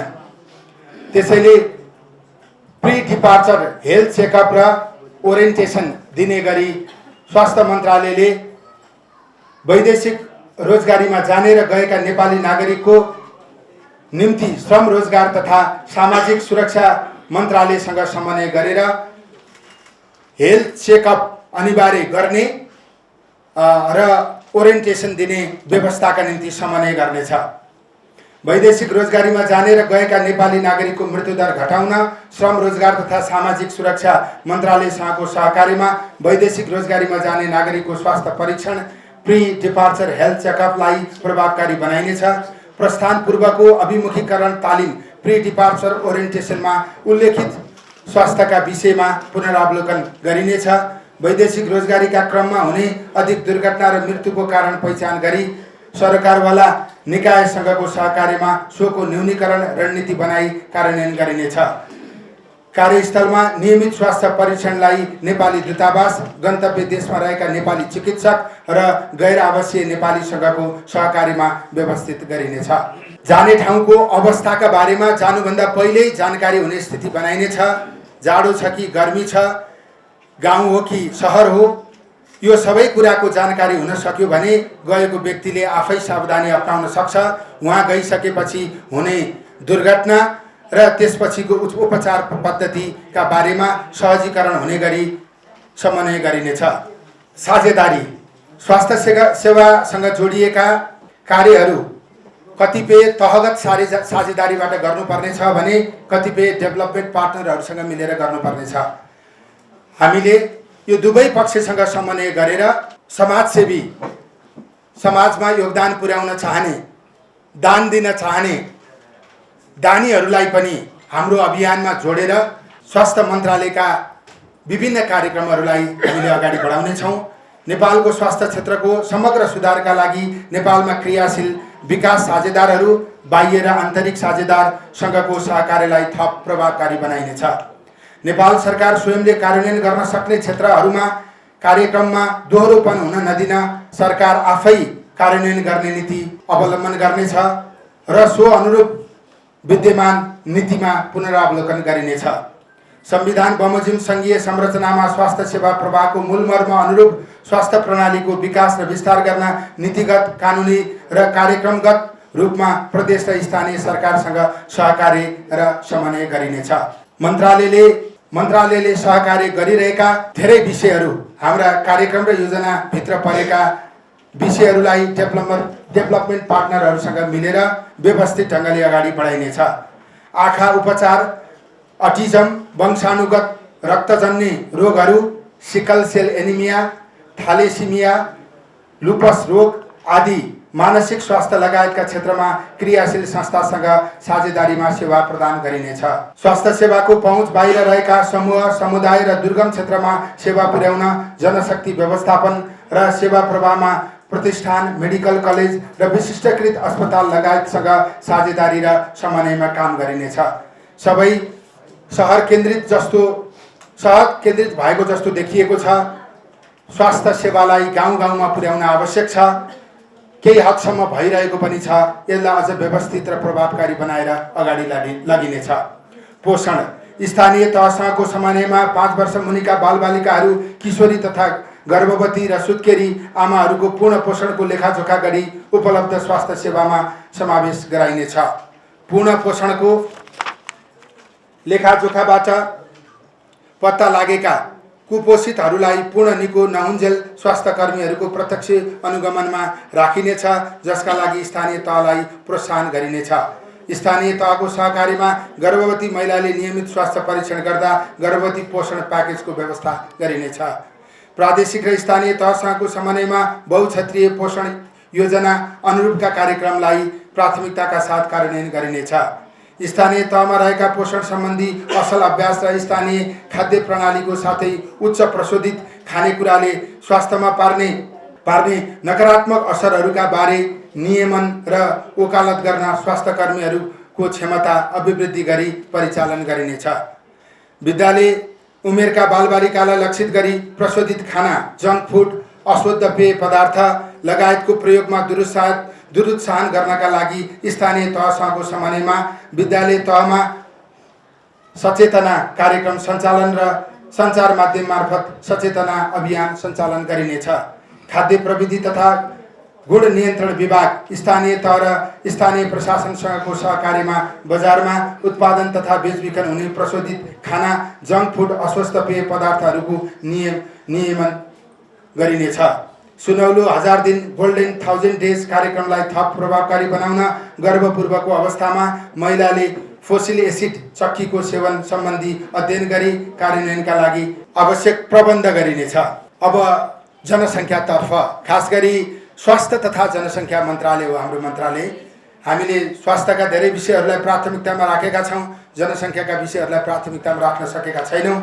यसमा पनि पूर्ण योजना आइसकेको छैन। यसमा थप अध्ययन गर्नुपर्ने भएको कारणले यसको छुट्टै समिति बनाएर जनसङ्ख्याको विषयलाई फराकिलो बनाइनेछ। राष्ट्रिय जनसङ्ख्या नीति तर्जुमा गरिनेछ। सीमान्तकृत एवं लोकोन्मुख जातिको संरक्षण र स्वास्थ्य सुरक्षा सम्बन्धी रणनीति तर्जुमा गरिनेछ। आन्तरिक बसाइसराईको कारण र प्रभाव सम्बन्धी राष्ट्रिय सर्वेक्षण गरिनेछ। मानव संसाधन विकासका लागि विस्तृत कार्ययोजना बनाई जनसाङ्ख्यिक लाभांश डेमोग्राफिक डिभिडेन्डको सदुपयोग सम्बन्धी रणनीति निर्माण गरिनेछ। विदेशी नागरिकको आप्रवासन, तिनको सङ्ख्या र विशेषता समेतका आधारमा आप्रवासन प्रवृत्तिलाई नियमन गर्ने कार्ययोजना निर्माण गरिनेछ। जनसङ्ख्या व्यवस्थापनका लागि विकासका साझेदार, सरकारी विश्वविद्यालय, गैर सरकारी संस्था, निजी क्षेत्र, सहकारी र सामुदायिक संस्थाहरूको साझेदारी र सहकार्यलाई प्रवर्धन गर्ने रणनीति निर्माण गरिनेछ। अन्य विविध विषय, यहाँ हामीले स्वास्थ्य भनेपछि केही उपचारात्मक प्रणालीलाई मात्रै बुझ्ने गरेका छौँ। वास्तवमा स्वास्थ्य वातावरणसँग पनि जोडिएको छ, स्वास्थ्य खाद्य वस्तुहरूसँग पनि जोडिएको छ, स्वास्थ्य रोड बनाउने कुरासँग पनि जोडिएको छ, स्वास्थ्य सबै पक्षसँग जोडिएको छ। मैले कलङ्कीदेखि चाबेलसम्म पैदल यात्रा गरेँ। त्यो रिङ रोड बनाउन त थियो नै, तर काठमाडौँको प्रदूषण पनि घटाउनु थियो। त्यसैले काठमाडौँमा प्रदूषण घटाइएन भने काठमाडौँका नागरिकहरू स्वस्थ रहन सक्दैनन्। राजधानी स्वस्थ रहेको, राजधानी प्रदूषण रहित रहेको मेसेज हामीले बाहिर दिन सक्दैनौँ। त्यसैले यी विषयहरू समेत जोडेर हामीले अन्य विविध विषयहरू यहाँ प्रस्तुत गरेका छौँ। बढ्दो र अव्यवस्थित सहरीकरण, नसर्ने रोगको भार, बसाइसराई अवसरको खोजी, बदलिँदो वातावरणीय जोखिम, फोहोर व्यवस्थापन लगायतलाई मध्यनजर गर्दै शहरी स्वास्थ्य प्रणालीलाई सुदृढ गरी गुणस्तरीय आधारभूत स्वास्थ्य सेवा विस्तार गर्न स्थानीय तह र प्रदेश सरकारसँगको समेत समन्वयमा शहरी स्वास्थ्य प्रवर्धन केन्द्र मार्फत शहरी स्वास्थ्य प्रणालीमा सुधार गरिनेछ। सङ्घ र प्रदेशका तोकिएका अस्पतालहरूमा जलन व्यवस्थापन कक्षको स्थापना गरी जलनको आकस्मिक उपचार निःशुल्क गर्ने व्यवस्था गरिनेछ। जलन सम्बन्धी थप उपचारका लागि तोकिएका विशिष्टकृत अस्पताललाई विपन्न नागरिकलाई निःशुल्क उपचार हुने व्यवस्था गरिनेछ। अघिल्लो आकस्मिकको निशुल्क हो, पछिल्लो हामीले विपन्नका लागि निशुल्क भनेर पनि व्यवस्था गरेका छौँ। सम्पूर्ण नेपाली राष्ट्रिय खेलाडीहरूको शहीद गङ्गालाल राष्ट्रिय हृदय केन्द्रमा वार्षिक स्वास्थ्य परीक्षण निशुल्क हुने प्रबन्ध गरेका छौँ। 10 देखि 14 वर्षका सम्पूर्ण किशोरीहरूलाई निशुल्क HPV खोपको व्यवस्था गरी यसै वर्ष खोप अभियान सञ्चालन गरिनेछ र हरेक वर्ष राष्ट्रिय खोप अभियान अन्तर्गत यसलाई निरन्तरता दिइनेछ। जनस्वास्थ्य सेवा ऐन 2075 को प्रावधान बमोजिम गरिब, असहाय, दुर्घटनामा परेका तथा बेवारिसी अवस्थामा फेला परेका र तत्काल उपचार नपाएका, जीवन जोखिममा पर्न सक्ने अवस्थाका बिरामीलाई उपचार गर्न आकस्मिक उपचार कोष स्थापना गरिनेछ। कानुन बमोजिम राज्यको तीनै तहमा विपद व्यवस्थापनका लागि व्यवस्था भएका र्यापिड रेस्पोन्स टिमलाई विपदका बखत प्रभावकारी उद्धार र उपचारको सुनिश्चितता गर्न आवश्यक प्रबन्ध मिलाइनेछ। एम्बुलेन्स सेवालाई एकीकृत, सुलभ र सहज बनाउन राष्ट्रिय एम्बुलेन्स सञ्जाललाई प्रभावकारी ढङ्गले सञ्चालन गरिनेछ। जलवायु परिवर्तन तथा विपदबाट सृजित हुने जनसङ्ख्याका जोखिम र चुनौतीलाई सामना गर्न सरकारवालासँगको समन्वयमा अनुसन्धानमा आधारित नीतिगत र संरचनागत व्यवस्था गरिनेछ। प्रदेश सरकार र स्थानीय तहसँगको सहकार्यमा विद्यालय नर्स कार्यक्रमलाई विस्तार गरिनेछ। निजी विद्यालयका सङ्गठनहरूसँगको सहकार्यमा निजी विद्यालयमा समेत विद्यालय नर्सको अवधारणालाई लागू गरिनेछ। महिला स्वास्थ्य स्वयंसेविकाको भूमिकालाई थप प्रभावकारी बनाउन र समुदायमा आधारित अभियान सञ्चालन गर्न स्थानीय तहसँगको समन्वयमा विद्यालयमा नर्स र समुदायमा महिला स्वयंसेविका कार्यक्रम अगाडि बढाइनेछ। शिक्षक तथा स्थानीय तहका कर्मचारीलाई सिभिल हस्पिटलमा समान स्तरको सुविधा उपलब्ध गराउनका लागि पहल गरिनेछ। हामीले यहाँ पहल भनेका छौँ। शल्यक्रिया सेवा उपलब्ध भएका अस्पतालहरूमा ब्लड ब्याङ्कको स्थापना गर्ने र बिरामीलाई आवश्यक रगत आन्तरिक रूपमै उपलब्ध गराउने व्यवस्था मिलाइनेछ। डिजिटल हेल्थ पोर्टफोलियोको अवधारणा बमोजिम समग्र स्वास्थ्य क्षेत्रको सूचनालाई एकीकृत गरेर कार्यान्वयनमा ल्याई स्वास्थ्य सेवा प्रभावकारी बनाउन integrated health management information system IHMIS विकास गरी कार्यान्वयनमा ल्याइनेछ। स्वास्थ्य क्षेत्रका विभिन्न संस्था तथ्याङ्कहरूलाई एकीकृत रूपमा विश्लेषण गरी तथ्यमा आधारित नीति निर्माण तथा योजना तर्जुमा गर्न अलग्गै युनिट स्थापना गरिनेछ। जनस्वास्थ्यमा सरोकार राख्ने विषयहरूमा डिजिटल प्रविधि र सामाजिक सञ्जालको प्रयोग मार्फत समुदायसम्म सन्देश प्रवाह गर्ने व्यवस्था मिलाइनेछ। निजी अस्पतालले दिएको सेवाको प्रभावकारिता बढाउन आवश्यक समन्वय र सहजीकरण गरी नियमित र प्रभावकारी अनुगमन गर्ने व्यवस्था मिलाइनेछ। 10% शय्यामा विपन्न असहाय नागरिकलाई निःशुल्क उपचारको व्यवस्था कडाइका साथ कार्यान्वयन गरिनेछ। विगतदेखि सञ्चालन भइरहेका जनस्वास्थ्यका कर्मचारीहरूको प्रभाव मूल्याङ्कन गरी प्राथमिकता निर्धारण गरिनेछ। हामीले यी कार्यक्रमहरू अहिले प्रस्तुत गरेका छौँ। यी लगायत हाम्रो अध्ययनको क्रममा अरू विभिन्न कार्यक्रमहरू आउन सक्छन्। हामीले तिनीहरूलाई पनि कार्यान्वयन गर्ने गरी क्विक रेस्पोन्स गर्नेछौँ।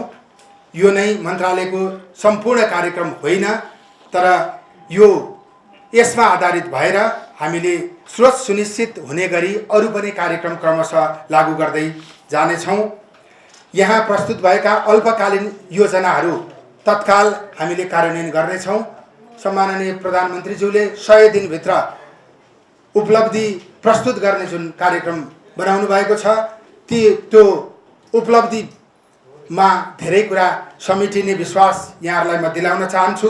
दीर्घकालीन विषयहरूका सन्दर्भमा हाम्रो मन्त्रालयको टिमले यसलाई कार्यान्वयन गराउनका निम्ति स्पष्ट कार्ययोजना बनाउनेछ।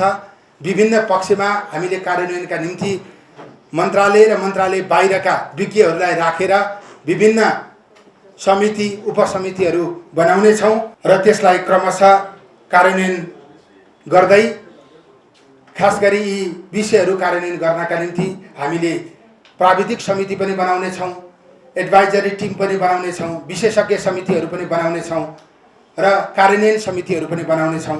क्रमशः यसलाई यी कार्यक्रमहरूलाई कार्यान्वयन गर्ने गरी अगाडि लानेछौँ भन्ने कुरा म यहाँहरूका बिचमा आग्रह गर्न चाहन्छु। खास गरी स्वास्थ्य क्षेत्रमा धेरै अनुभवी धेरै विज्ञहरू हुनुहुन्छ।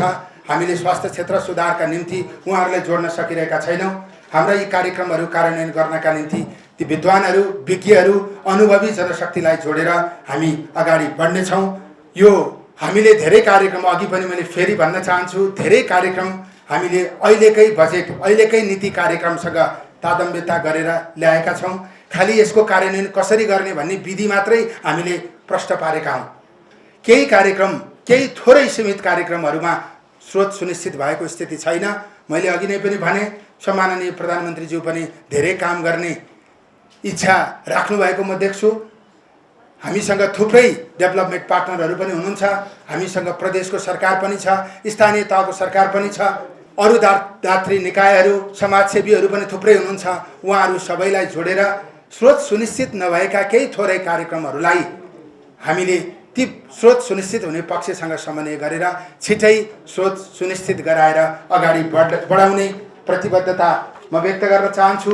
आज म मन्त्री भएर यो मन्त्रालय छिरेको 27औं दिन भयो। 27औं दिनमा यी जे विषयहरू हामीले प्रस्तुत गरेका छौँ, यसका बारेमा हामीले छलफल गऱ्यौँ। यी विषयहरू कार्यान्वयन हुन सक्छन् भन्ने हाम्रो निचोड रह्यो। यो मन्त्रीका रूपमा मात्रै मैले प्रस्तुत गरेको छैन। मेरो दायाँ बायाँ यो मन्त्रालयका सचिवज्यूहरू हुनुहुन्छ, यो क्षेत्रमा लामो काम गर्नुभएका अनुभवका हिसाबले, उमेरका हिसाबले मेरा अग्रजहरू हुनुहुन्छ। यो मन्त्रालयका विभिन्न विभागहरूको नेतृत्व गरिरहनुभएका अनुभवी साथीहरू हुनुहुन्छ। त्यसैले यो समग्र मन्त्रालयको कार्यक्रम हो। हामीले छलफल गरेर यसलाई कार्यान्वयन गर्न सक्छौँ भन्ने हाम्रो कन्फिडेन्सका साथ हामीले यसलाई प्रस्तुत गरेका हौँ। त्यसैले यसमा शङ्का नगरिदिनु होला। यो परम्परागत छैन, यो नयाँ इच्छा शक्ति हुटहुटी बोकेर प्रस्तुत गरिएको विषय हो। यसलाई त्यही रूपमा बुझिदिन म अनुरोध गर्न चाहन्छु। हाम्रो काम गर्ने प्रयासमा यहाँहरूले थप ऊर्जा प्रदान गरिदिनु हुन म हार्दिक अनुरोध गर्न चाहन्छु। यसलाई सकारात्मक रूपमा लगिदिन हुनका निम्ति म अनुरोध गर्न चाहन्छु। मन्त्रालयको सुशासनको सन्दर्भमा पनि हामीले यहाँ केही विषयहरू उल्लेख गरेका छौँ। यी विषयहरूलाई पनि क्रमिक रूपमा हामीले अगाडि बढाउनेछौँ र हाम्रो यो अभियान, यो कार्यक्रम कार्यान्वयन गर्ने सन्दर्भमा यहाँहरूको सदा सहयोग रहने विश्वास राख्दै, तपाईहरुको सहयोगले हाम्रो आत्मविश्वास बढ्ने अनुरोध गर्दै सहभागी भइदिनु भएकोमा आभार प्रकट गर्न चाहन्छु। अब यहाँ केही विषयहरू प्रारम्भमा मैले रेस्पोन्स गर्नुपर्ने हुन सक्छ, तर खास गरी यो विषयहरूलाई हाम्रो आदरणीय सचिवज्यूहरू, विभागीय प्रमुखज्यूहरूले रेस्पोन्स गर्नुहुनेछ। छोटोमा साथीहरूले केही जिज्ञासा राख्नुपर्नेछ भने म अनुरोध गर्न चाहन्छु। पोषण कार्यक्रमदेखि जनचेतनासम्म, आमा सुरक्षादेखि आयुर्वेदसम्म सबै छ। यसमा कुनै छुट्या जस्तो लाग्दैन। तर हाम्रोमा समस्या के हो भने यी सबै कुरा गर्नलाई हामीसँग आर्थिक चाँजो पाँजो हुन त हजुरले भन्नुभयो लास्टतिर। तर यहाँ समस्या कस्तो हुन्छ भने स्वास्थ्यमा खल्तीमा पैसा हुँदैन। सुपर मार्केट र तपाईँको उता सपिङ कम्प्लेक्समा सामान किन्न गए जस्तो छ। स्वास्थ्य मन्त्रालयको बजेट 4.6% छ। डब्ल्युएचओदेखि लिएर हरेक निकायले भन्छन् कम्तीमा पनि स्वास्थ्यको बजेट 10% हुनुपर्छ। त्यसको लागि स्रोतको व्यवस्थापन गरेर यदि तपाईँहरूको टिमले यो गरिदिएको भए साह्रै बेटर हुन्थ्यो। मलाई लाग्छ त फर्स्ट टाइम यो प्राथमिकता साथमै गर्नुभयो। आज यो एउटा काम हो। अब यसपछि हजुरको टिमले मलाई लाग्छ कि यसको स्रोत सुनिश्चितता कसरी हुन्छ, बजेट कसरी बढाउन सकिन्छ, 10% नभए पनि 8%, 9% दात्री निकायबाट कसरी गर्न सकिन्छ। दुईटा कुरा इन्क्लुड गर्नुभयो तपाईँ, एउटा स्वास्थ्य कर कोषको र एउटा पेय पदार्थमा कर लाउने कुराबाट अलिक म्यानेज हुन्ला भने त्यसले मात्रै म्यानेज हुँदैन मन्त्रीज्यू। त्यो स्वास्थ्य कर कोषकै पनि सचिवज्यू हुनुहुन्छ होइन, अरबौं रुपियाँ उठ्छ हाम्रो, तर स्वास्थ्य मन्त्रालय 25% पनि दिँदैन अर्थले। भनेपछि त्यो हामीले पाउनुपर्ने पैसा कसरी ल्याउने, एक बजेट चाहिँ बढाउने, निरोगी नेपालको कुरा, निरोगी पुस्ताका कुराहरू आए। त्यसमा प्रधानमन्त्रीज्यूको पनि चासो भएर हजुरले कुरा गर्नुभयो, सरकारकै प्राथमिकताको कुरा हो। यसलाई बजेट बढाउने र यो कार्यक्रम सञ्चालन सबै काम गर्न त जे गर्न पनि पैसा नभई हुँदैन। त्यो भएर हजुरको अबको स्टेप चाहिँ यो काम गर्नलाई बजेटको सुनिश्चितता सहितको कार्ययोजना आउनु पर्यो नेक्स्ट टाइममा र हजुरको यो सबै यो प्राथमिकताहरू स्वास्थ्य सुधारको लागि उपयुक्त छन्। धन्यवाद दिन चाहन्छु र एउटा मिडियाकर्मीको रूपमा हामी यसमा तपाईँको साथ रहनेछौँ भन्ने प्रतिबद्धता व्यक्त गर्छौँ। Thank you. चित्त बुझ्यो, तर जति बेलासम्म मन्त्रीले कार्यान्वयन गर्नुहुन्छ भन्ने कुरा कम्तीमा आज मन्त्रीज्यूको स्टन्ट भनेर लेख्न नपर्ने देखियो र उहाँले जसरी यहाँ सचिवज्यूहरू अतिरिक्त सचिवज्यूहरू जसलाई साक्षी राखेर भन्नुभएको छ, यो उहाँले जसरी प्रस्तुति गर्नुभएको छ त्यसलाई चाहिँ कार्यान्वयन गर्नुभयो भने र बाँकी चाहिँ फेरि म प्रस्तुत गर्दै जान्छु इनिसियल फेजको पनि भन्नुभएको छ र त्यही अनुसार चाहिँ उहाँले साँच्चै कार्यान्वयन गर्नुभयो र यही अनुसार इमान्दारीका साथ गर्नुभयो भने कम्तीमा हामीले फेलियर मन्त्री भनेर लेख्न पर्दैन जस्तो लाग्छ र सफल मन्त्रीज्यू नै भनेर लेख्न पाइएला भन्ने आशासहित यहाँलाई विशेष कृतज्ञता व्यक्त गर्छु। धन्यवाद। मैले चाहिँ दुईवटा चिज नयाँ दायहरू केही पनि नयाँ देखिनँ। त्यो चाहिँ मन्त्रीजीले आफैले पनि भन्नुभयो 5 लाख रुपियाँ बिमाको बढाउने भन्ने कुरा एउटा, अर्को चाहिँ न्युरोको सेवा हरेक अस्पतालमा भन्ने। बाँकी चाहिँ साथीहरूले कसरी बुझ्यो आफ्नो आफ्नो कुरा भयो होइन, मैले कसरी बुझेँ या कर्मचारीहरूले कसरी बुझ्नुभयो, मन्त्रीजीले कसरी बुझ्नुभयो, सबै कार्यक्रम बाँकी चाहिँ कन्टिन्यू चलिरहेका कार्यक्रमहरू। डायलाइसिसको सेवामा तपाईँको चाहिँ अहिले सरसर्ती हेऱ्यो भने कतिपय जिल्लामा बिरामी 20 जना 30 जनासम्म छन्, 10 जनासम्म छन्, एउटा पनि डायलाइसिस मेसिन त्यहाँ छैन। त्यो बिरामी काठमाडौँ आउनु परेको छ, विराटनगर आउनु परेको छ, धनगढी आउनु परेको छ, तपाईँको चाहिँ बुटवल आउनु परेको छ र त्यसको खर्च कति हुन्छ त्यो एउटा गरिबको खर्च, त्यो हिसाबले तपाईँलाई त्यो पनि सल्लाह पाउनु भएको भए त्यो पनि इन्क्लुड गरेर यदि सडनली 5 जना 10 जना भन्दा बढी बिरामीहरू हुँदा चाहिँ त्यही जिल्लालाई चाहिँ आसपासमा त्यही फेरि पाएर हामीले सेवा विस्तार गर्छौँ भने अब बिरामीलाई पुग्थ्यो कि होइन। अब तपाईँले एमबिबिएसको कुरा गर्नुभयो, एमबिबिएस 2084 सालसम्म खोल्नै पाइँदैन, कसरी चलाउने हो कि प्राइभेटलाई एउटा सिस्टम, सरकारीलाई अर्को त पक्कै हुँदैन होला होइन। यस्ता चिजहरूले चाहिँ अब तपाईँलाई कसले सल्लाह दियो यसरी होइन। अर्को तपाईँको चाहिँ जस्तो सिटी एमआरआई क्यासल्याबहरू जस्तो सेवाको कुरा थियो, बेड अस्पताल या टिचिङ या यो तपाईँको पाटन अनि हाम्रो चाहिँ सिभिल हस्पिटलमा तपाईँ जानुभयो भने अहिले लियो भने उनले 10 दिन 15 दिन भन्दा दिनै सक्दैन हामी सेवा भन्छ।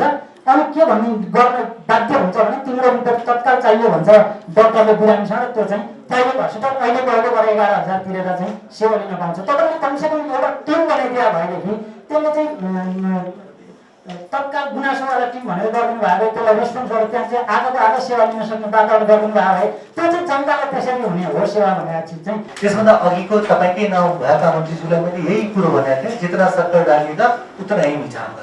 मंत्री जी ये जो सक्कर डाल रहे हैं इसमें मीठा होने की हम भविष्य नहीं देख रहे हैं।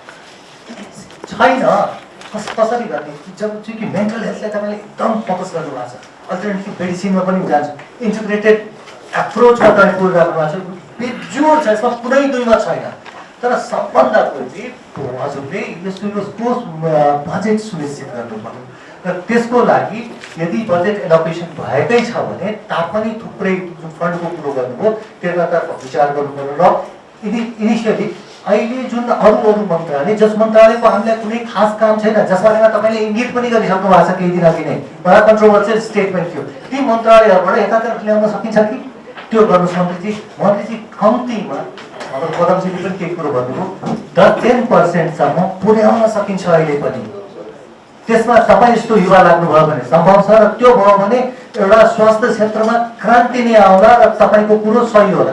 Please budget thank you. एउटा अगाडि नेतृत्व गर्ने मान्छे दौड्यो भने चाहिँ अरू हिँड्छन् बल्ल भन्ने एउटा छन् भने, त्यही भएर तपाईँ दौडिनै पर्छ सोध्न पाउनु नमन्छु।